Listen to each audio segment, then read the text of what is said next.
413! Hi everyone and welcome to, well, a video that's been a long time requested. People have been asking for me to do a sort of Fridgestuck-like thing for all the trolls that were part of the Hiveswap Friendsim games, so I'm finally getting around to doing that. Keep in mind that these trolls are completely non-canon in terms of Homestuck lore, so what I say here might not be completely true. I don't entirely know whether or not it is. I have done my best to do the research. There are some things, even on the wiki, where I'm like, that does not seem right. Especially with the names mostly. So keep that in mind. Anyway, let's get started with the Burgundies. Diemen's name does not seem to have any concrete meaning attached to it, especially the first name. Fans have speculated that Diemen could possibly be connected to the Dutch city of Diemen in North Holland in the Netherlands, and it could possibly be German, meaning the men.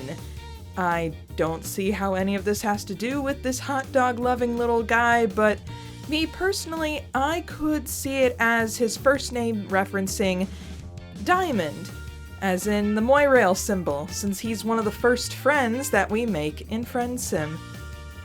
His last name is hotly debated, but it really depends on how it's actually pronounced. I know, asking for pronunciations in Homestuck, what is the world coming to? If it's pronounced He-Cali, it could be connected to Mexicali, the capital of Baja California. Mexicali, I guess. On the other hand, if it's pronounced Xie-Cali, it could be referencing the Chinese phrase for scrubbing force. This could have been his job before Diemen went off the grid, given janitorial staff is one of his cast's professions.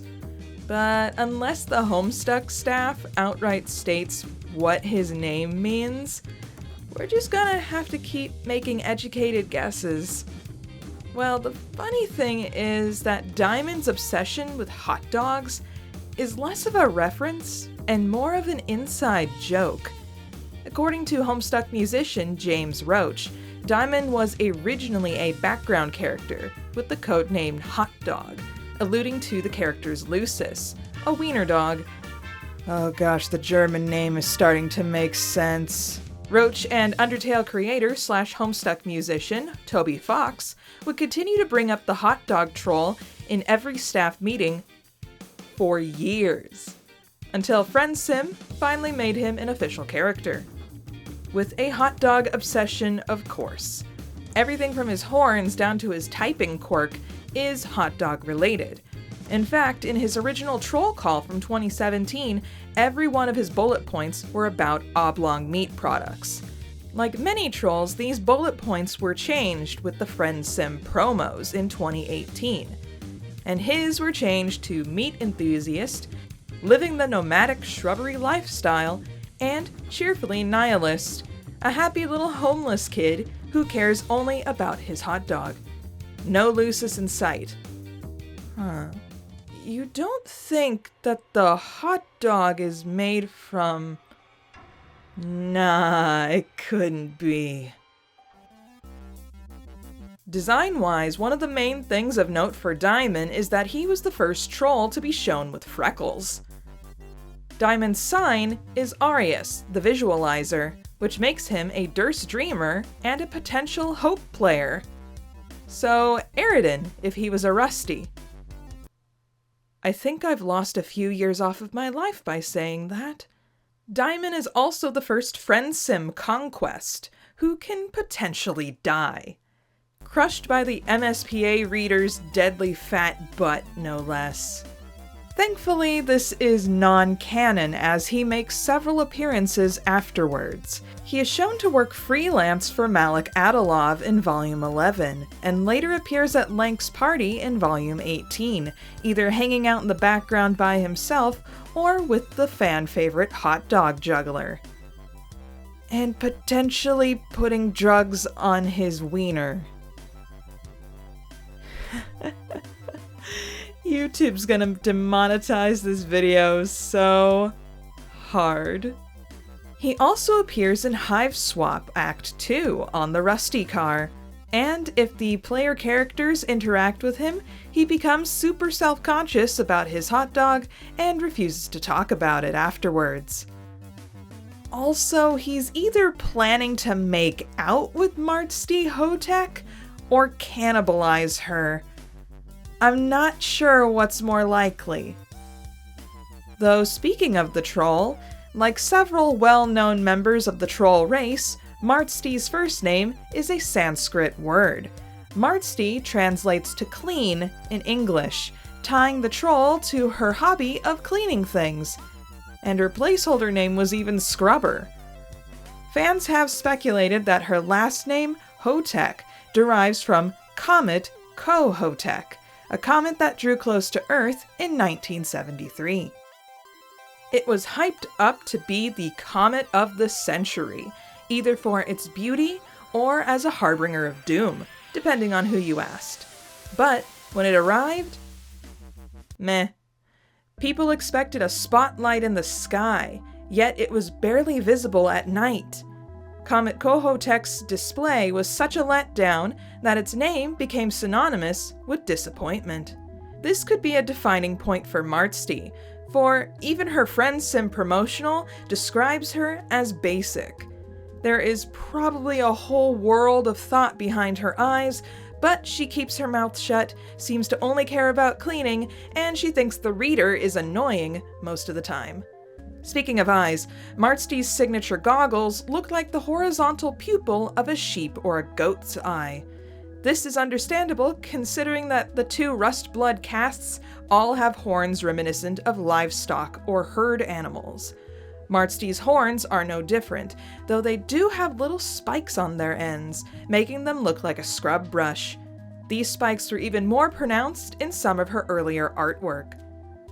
Marsti's sign is Aritarius, the astronaut, making her a potential Durst dreamer and a hero of Void, like Equius or Roxy.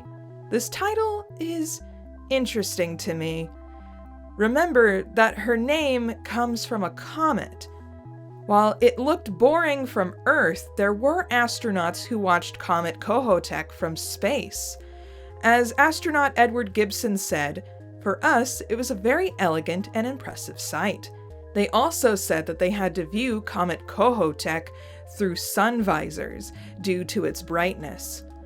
So maybe Marsti's life is bright and lovely, from her point of view, since she is at peace with her role in society.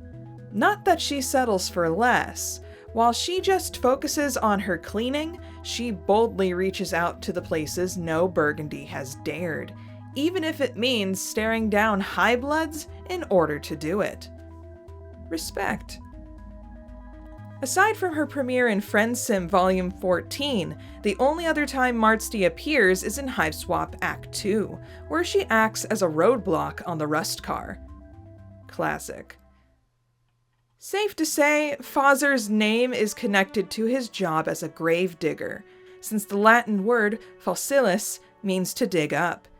This Latin root word foss makes its way into many of the Romance languages, like the Spanish word fossa, meaning pit. In history, there were even fossors, people who acted as gravediggers in the Roman catacombs.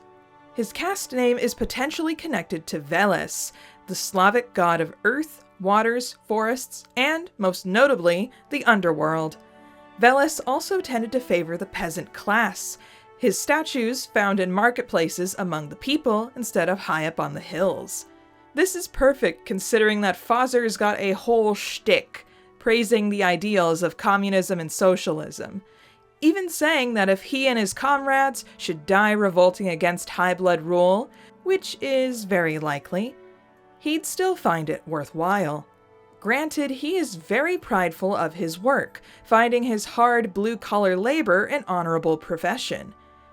Fozzer's Troll Call and Friendsim promotionals are full of inside jokes. Besides the obvious callback to Spade Slick from the Midnight Crew, Fozzer is noted as being a practicing orthodox decompositionalist. He's a gravedigger. That's funny. But also considering that the Fozzers of Rome were typically clergymen from the early church, the religious-sounding language could be a clever callback. Though speaking of religion, Fozzer has stated that he is a dialectical materialist. Philosophical materialism rejects anything that cannot be seen by your own eyes. The material world is all that exists to them, so the supernatural claims of religion or paranormal events mean nothing to dialectical materialists. Kind of strange that within a species that does not bury their deceased, and where it's common knowledge that the Burgundy blood caste can speak to the dead, we have a troll from the same caste who has a graveyard and doesn't believe in ghosts. I think Fozzer might be an idiot? Design-wise, Fozzer has gone through a lot of changes. Probably. Stay with me. Take a look at this troll boy. This troll was one of the work-in-progress characters for Hiveswap back when it was still planned for 3D. Now here's one of Fozzer's older designs. His horns are curving upwards similar to the original shovel troll, before his final design, where his horns are depicted as either shovel heads or even cemetery headstones or mounds.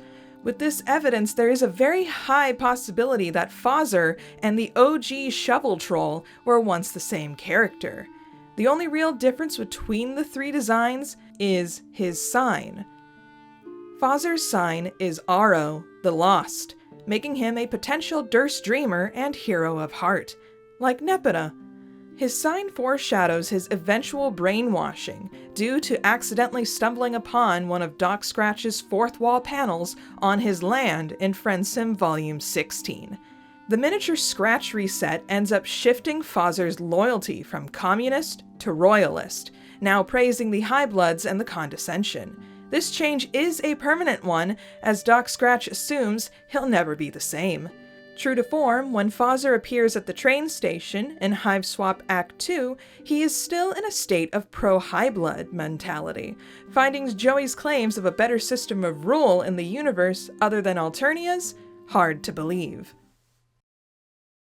And that's all the fridge facts I have for the Burgundy-blooded trolls of Friendsim. I hope you enjoyed. There are probably headcanons aplenty out there, so forgive me if I missed one or didn't think to include it.